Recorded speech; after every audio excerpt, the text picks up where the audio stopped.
Hello students, तो हमने अभी इलेक्ट्रोकेमिकल सेल के बारे में देखा था।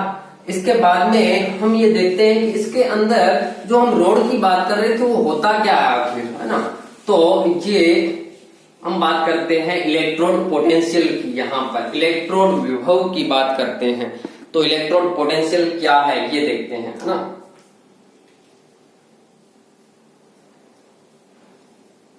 इलेक्ट्रोड पोटेंशियल, इसे नॉर्मली ई से डिनोट किया जाता है, कैपिटल ई से। तो इलेक्ट्रोड पोटेंशियल या इलेक्ट्रोड विभव क्या है, इलेक्ट्रोड विभव क्या रहेगा। तो हम क्या करते हैं कि एक कंटेनर लेते हैं और उसके अंदर एक हम सॉल्यूशन भर देते हैं। जैसे हम बोल रहे हैं ZnSO4 का सॉल्यूशन, वहां पर हमने CuSO4 सॉल्यूशन भी लिया था एक, तो एक्वस सॉल्यूशन ले लिया। अगर हम एक ऐसा सॉल्यूशन लें और उसी के अंदर उसी के आयन वाला या एक ऐसा पदार्थ जिसको हम उसी के आयन वाले सॉल्यूशन के अंदर डाल देते हैं। जैसे हमारे पास में एक जिंक का पदार्थ था, ये पदार्थ है हमारा, इसको उसी के बने हुए आयन वाले सॉल्यूशन के अंदर डाल दिया। जैसे ZnSO4 के अंदर डाल दिया, है ना। जैसे कॉपर रोड को है तो कॉपर को हमने किसके अंदर डाल दिया, कॉपर एक पदार्थ है और इस रोड को हमने इसी के बने हुए सॉल्यूशन के अंदर डाल दिया, CuSO4 के अंदर। तो हम कहेंगे कि जब किसी पदार्थ को उसी के बने हुए विलयन के अंदर, उसी के बने हुए आयनों वाले विलयन के अंदर डाला जाता है तो पदार्थ के द्वारा मुक्त किए गए, है ना। तो हम क्या कहेंगे कि पदार्थ के द्वारा मुक्त किए गए आयनों या इलेक्ट्रोडों की प्रकृति के आधार पर, है ना। तो पदार्थ के द्वारा मुक्त किए गए आयनों, आयन कौन से, जैसे Zn+2, है ना। ये Zn+2 आयन मुक्त कर रहा है, यहां से Cu+2 आयन मुक्त। पदार्थ के द्वारा मुक्त किए गए आयनों या इलेक्ट्रोडों की प्रकृति के आधार पर उत्पन्न विभव, मतलब कि अगर पॉजिटिव चार्ज आ रहा है और एक नेगेटिव, जब भी कहीं चार्ज डेवलपमेंट होता है तो वहां पर क्या हो जाता है, एक पोटेंशियल उत्पन्न हो जाता है। तो उत्पन्न विभव क्या कहलाता है, इलेक्ट्रोड विभव कहलाता है, इलेक्ट्रोड पोटेंशियल कहलाता है। और यहां पर जो पदार्थ हम काम में ले रहे हैं वो हमारा क्या कहलाता है, इलेक्ट्रोड कहलाता है। क्या कहलाएगा, इलेक्ट्रोड कहलाएगा। तो हम यहां पर दो रिएक्शन देख रहे थे। एक रिएक्शन एट एनोड जो पहले हमने देख रखी है, क्या थी कि यहां पर ऑक्सीडेशन होता है तो जिंक रोड से जिंक के एटम निकल कर कहां आ जाएंगे, यहां पर सॉल्यूशन में आ जाएंगे Zn+2 और ये 2 इलेक्ट्रॉन निकाल दिए। हम यहां पर बात कर रहे हैं कि ये रिडक्शन पोटेंशियल, ये हमारा इलेक्ट्रोड पोटेंशियल तो है, लेकिन कौन सा इलेक्ट्रोड पोटेंशियल, हमारे पास में दो है। एक तो जहां पर ऑक्सीडेशन हो रहा है और एक क्या हो रहा है, रिडक्शन हो रहा है। जहां ऑक्सीडेशन हो रहा है उसको हम क्या बोल देंगे, ऑक्सीडेशन इलेक्ट्रोड पोटेंशियल, और जहां रिडक्शन हो रहा है वहां पर क्या बोल देंगे, रिडक्शन मतलब कि इलेक्ट्रोड पोटेंशियल। तो हम अगर यहां पर ऑक्सीडेशन की बात करें, यहां पर क्या हो रहा है, ऑक्सीडेशन हो रहा है, और ऑक्सीडेशन हो रहा है तो इसे हम कहेंगे ऑक्सीडेशन इलेक्ट्रोड पोटेंशियल। और इलेक्ट्रोड को अगर डिनोट किया जाता है तो किससे किया जाता है, जैसे हमने ये रोड लगाई है, ये हमारा इलेक्ट्रोड है, इसको हम एक सिंगल लाइन से, इस प्रकार से एक खड़ी लाइन से डिनोट करते हैं। ये हमारा क्या कहलाता है, इलेक्ट्रोड कहलाता है। अगर कहीं ऐसा लगा हुआ है तो इसकी बात क्या कर रहा है, ये यहाँ पर ये इलेक्ट्रोड की बात कर रहा है। ऑक्सीडेशन इलेक्ट्रोड पोटेंशियल, ऑक्सीकरण इलेक्ट्रोड विभव, और इसे हम OP से लिखते हैं शॉर्ट फॉर्म में। क्या लिखेंगे, OP। किसके लिए आया है, जिंक के लिए आया है। जिंक है वो कहां आ रहा है, एक्वस में आ रहा है, Zn+2 में आ रहा है।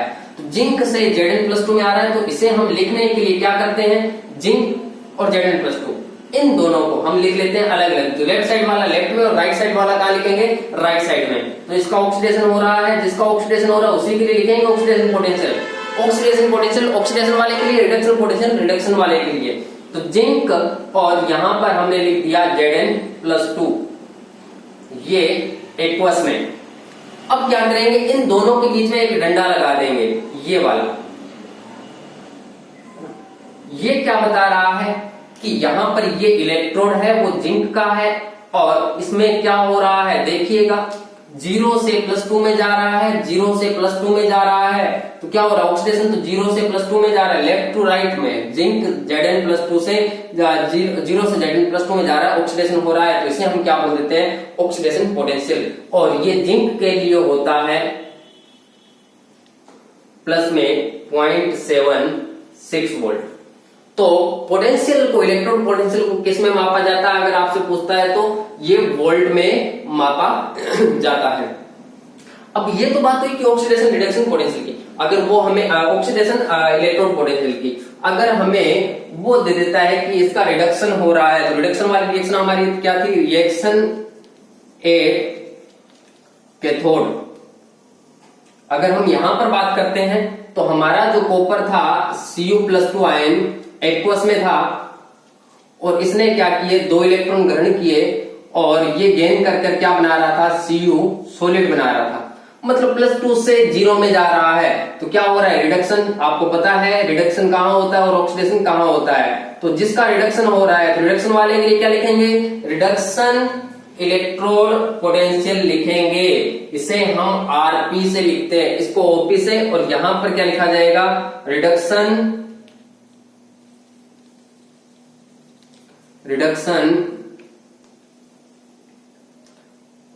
Electrode potential. इसे हम Rp से लिखेंगे। तो ये हमारा रिडक्शन इलेक्ट्रोड पोटेंशियल हो गया Rp, है ना। अब इसको लिखने का तरीका क्या रहेगा, वही कि लेफ्ट वाले को एक साइड में और राइट वाले को राइट में, है ना। तो Cu+2 लेफ्ट में है, तो Cu+2 को लिखा एक्वस में, और ये कॉपर सॉलिड आ गया। यहां पर बीच में एक रोड लगा देंगे, तो ये हमारा क्या बन गया, इलेक्ट्रोड। इस प्रकार से ये इलेक्ट्रोड, इसे हम अपचयन इलेक्ट्रोड विभव कहते हैं, और ये हमारा क्या कहलाता है, ऑक्सीकरण इलेक्ट्रोड विभव कहलाता है। इस प्रकार से हम बता सकते हैं कि रिडक्शन वाला कौन सा रहेगा और ऑक्सीडेशन वाला कौन सा रहेगा, Rp से। अब क्या करते हैं हम, अगर इनको मानक परिस्थितियों में ले लेते हैं। अब मानक परिस्थितियां क्या होती है, तो अगर हम मानक इलेक्ट्रोड विभव की बात करते हैं, मानक परिस्थितियों की बात करते हैं, तो वो कौन सी होगी। तो अगर हम कहें कि हमने टेम्परेचर है वो 25 डिग्री सेल्सियस ले लिया, या फिर 298 केल्विन ले लिया है ना, और सांद्रता है, कॉन्सेंट्रेशन है विलियन की, वो 1 मोलर रखी है ना, या 1 मोल पर लीटर रखी है, या हम कहते हैं कि प्रेशर है, हम 1 बार लेकर चल रहे हैं। इस प्रकार से अगर ऐसी कंडीशन ली जाती है तो उसे मानक परिस्थितियां कहते हैं। और मानक परिस्थितियों में इलेक्ट्रोड पोटेंशियल को किस प्रकार से लिखा जाता है, तो यहां पर ये लिखा इलेक्ट्रोड। अब इसको लिखने का तरीका क्या रहेगा, हम लिखेंगे E। अगर इसको लिख रहे हैं तो इसका इलेक्ट्रोड पोटेंशियल लिखना है, तो इसे क्या लिखेंगे, E, और ये Zn और Zn+2 ये सॉलिड से ये किस में जा रहा है, एक्वस में, और ये कितना होता है, यहां पर बताया 0.76 वोल्ट। ऐसा ही इसके लिए अगर लिखें तो E, और ये लिखा जाएगा Cu+2, और Cu ये एक्वस से किस में आएगा, सॉलिड में, और ये होता है प्लस में 0.34 वोल्ट। तो इसको वोल्ट में मापा जाता है। अब अगर हम स्टैंडर्ड की बात करते हैं, स्टैंडर्ड मतलब रिडक्शन पोटेंशियल या स्टैंडर्ड ऑक्सीडेशन पोटेंशियल, तो स्टैंडर्ड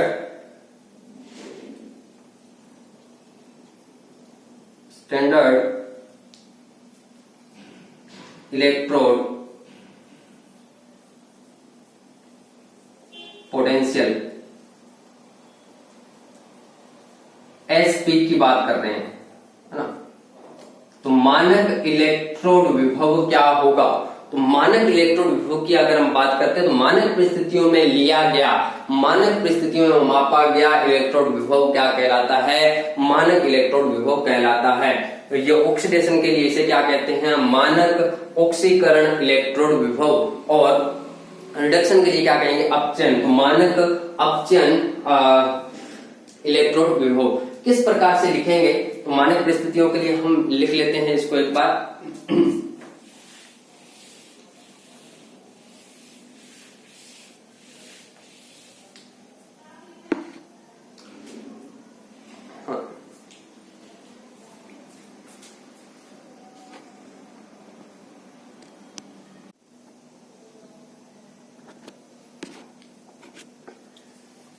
तो हम मानक इलेक्ट्रॉन विभव की बात कर रहे थे। मानक इलेक्ट्रॉन विभव का स्टैंडर्ड इलेक्ट्रॉन पोटेंशियल, तो ये ऑक्सीडेशन के लिए भी हो सकता है और रिडक्शन के लिए भी हो सकता है। तो ऑक्सीडेशन के लिए किस प्रकार से हम लिखेंगे और रिडक्शन के लिए हम किस प्रकार से लिखेंगे वो देखते हैं, है ना।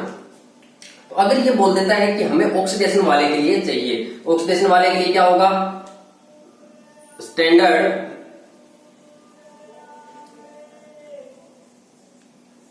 Oxidation electrode potential. करना कुछ नहीं है, इसका नाम क्या होगा? S for standard, O for oxidation और P पोटेंशियल, SOP कहा जाता है। जो हमारा इलेक्ट्रोड था ऑक्सीडेशन इलेक्ट्रोड पोटेंशियल, उसमें क्या करोगे आप? जैसे हमने क्या लगा दिया, E था, E की जगह हम क्या लिखेंगे? E note. ये ई नोट किसको डिनोट कर रहा है? ये डिनोट कर रहा है स्टैंडर्ड ऑक्सीडेशन पोटेंशियल को, और मानक परिस्थितियों को नोट कर रहा है, डिनोट कर रहा है। और इसे हम लिखने के लिए ये लगा देंगे Zn और ये Zn+2, है ना, ये सॉलिड में और ये एक्वस में। अगर हम रिडक्शन की बात करते हैं तो स्टैंडर्ड रिडक्शन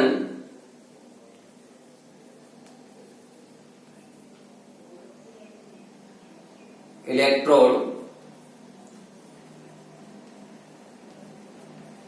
पोटेंशियल, ये क्या रहेगा? इसे कहेंगे SRP, है ना। ये क्या लिखेंगे?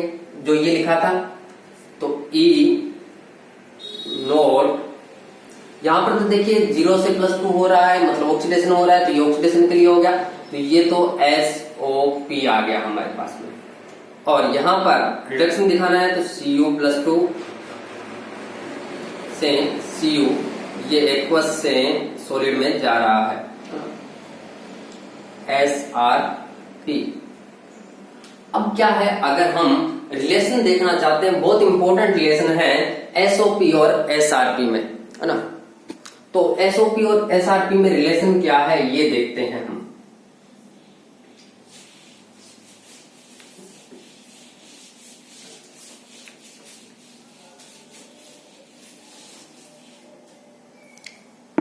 हम देखें अगर रिलेशन, तो relation between SRP and SOP, है ना, for same type of electrode, for same type of electrode, मतलब कि जिंक का इलेक्ट्रोड है तो जिंक के लिए, कॉपर का इलेक्ट्रोड है तो कॉपर के लिए, है ना। तो SOP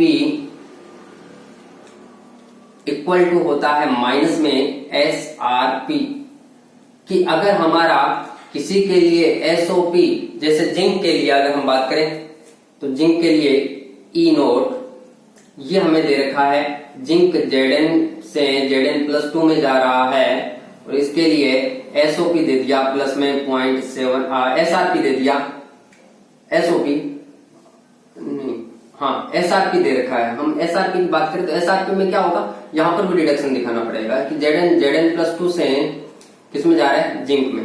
ये बोल दिया कि हमें माइनस में 0.76 है, तो क्या करोगे? ये माना है हमने, ऐसा है, तो एसओपी किस प्रकार से निकलेगा, एसओपी क्या होता है माइनस में एसआरपी। तो हमें एसआरपी दे रखा है, एसआरपी का पता चलना चाहिए, स्टैंडर्ड फॉर्म है और ये क्या हो रहा है, रिडक्शन हो रहा है, तो रिडक्शन हो रहा है तो एसआरपी आ गया स्टैंडर्ड।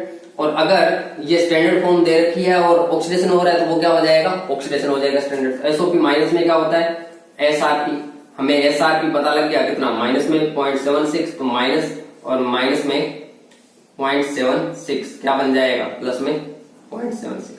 तो जितना एसआरपी होता है उतना ही एसओपी होता है, लेकिन इनका जो साइन है वो चेंज हो जाता है। अगर पॉजिटिव साइन है तो वो नेगेटिव हो जाता है, और नेगेटिव वाला साइन है तो वो क्या हो जाएगा, पॉजिटिव हो जाएगा। जैसे एक क्वेश्चन है जो आपके नोट्स में दे रखा है कि हमें कॉपर का स्टैंडर्ड रिडक्शन पोटेंशियल एसआरपी दे रखा है, कितना है, प्लस में 0.34 वोल्ट ये दे रखा है कॉपर के लिए। मतलब हमें जो दे रखा है वो दे रखा है एसआरपी की फॉर्म में, अगर स्टैंडर्ड फॉर्म में तो ई नोट और Cu+2 से क्या दे रखा है, Cu दे रखा है। एक्वस से ये सॉलिड में दे रखा है और ये दे रखा है प्लस में 0.34 वोल्ट। हमें कहता है कि एसओपी निकालिए कॉपर के लिए। एसओपी निकालना है स्टैंडर्ड फॉर्म में कॉपर के लिए, ऑक्सीडेशन पोटेंशियल यहाँ पर रिडक्शन हो रहा है तो ये रिडक्शन पोटेंशियल ऑक्सीडेशन का होगा तो Cu से जस्ट उल्टा हो जाएगा, Cu से क्या बनाएगा ये Cu+2, यहाँ पर ही ऑक्सीडेशन हो रहा है सॉलिड से एक्वस, ये हमें याद करना है। हम जानते हैं कि एसओपी इक्वल टू होता है माइनस में एसआरपी। एसओपी निकालते हैं तो एसओपी क्या निकलेगा, ई नोट Cu+2 इक्वल टू ये बन जाएगा माइनस में और ई नोट Cu+2 से Cu, है ना, कितना आएगा देखिएगा, ये आ जाएगा ई नोट Cu+2 माइनस में और ये प्लस कितना हो जाएगा, टोटल मिलाकर प्लस में तो माइनस में आ जाएगी 0.34 वोल्ट। आपको क्वेश्चन के अंदर एसआरपी की फॉर्म में मिल सकता है, एसओपी की फॉर्म में मिल सकता है। स्टैंडर्ड रिडक्शन पोटेंशियल हम काम में लेते हुए चलते हैं। तो अगर आपको एसओपी दे रखा है तो उसको आप कन्वर्ट कर लीजिएगा एसआरपी में, और उसी के अकॉर्डिंग अगर आपको एसओपी और एसआरपी दे रखे हैं तो उनमें से एक टर्म्स को ही माइनस करिएगा, या तो एसआरपी ले लीजिए या एसओपी ले लीजिए। इसके अकॉर्डिंग आपको क्वेश्चन करने हैं तो एक इंपॉर्टेंट रिलेशन बन जाता है। तो आपको अगर इलेक्ट्रॉन पोटेंशियल के बारे में पूछे तो इलेक्ट्रॉन पोटेंशियल की डेफिनेशन कभी नहीं पूछेगा आपसे जो पूछेगा वो यही पूछेगा कि एसओपी दे रखा होगा एसआरपी निकालना होगा, या एसआरपी दे रखा होगा एसओपी निकालना होगा, है ना। जब स्टैंडर्ड फॉर्म नहीं दी होती है तो हम ये ई नोट नहीं लगाते हैं, नोट नहीं लगाते हैं इसके ऊपर, और अगर स्टैंडर्ड फॉर्म की बात करता है तब इसके ऊपर हम ई नोट लगा देते हैं। मानक परिस्थितियों की बात करता है तो इस प्रकार से। इसके बाद में हम एक इम्पोर्टेंट क्वेश्चन और देखेंगे, और यहाँ पर एक छोटा सा क्वेश्चन है जो हम देखते हैं कि किसी सेल का निरूपण है वो किस प्रकार से किया जाता है।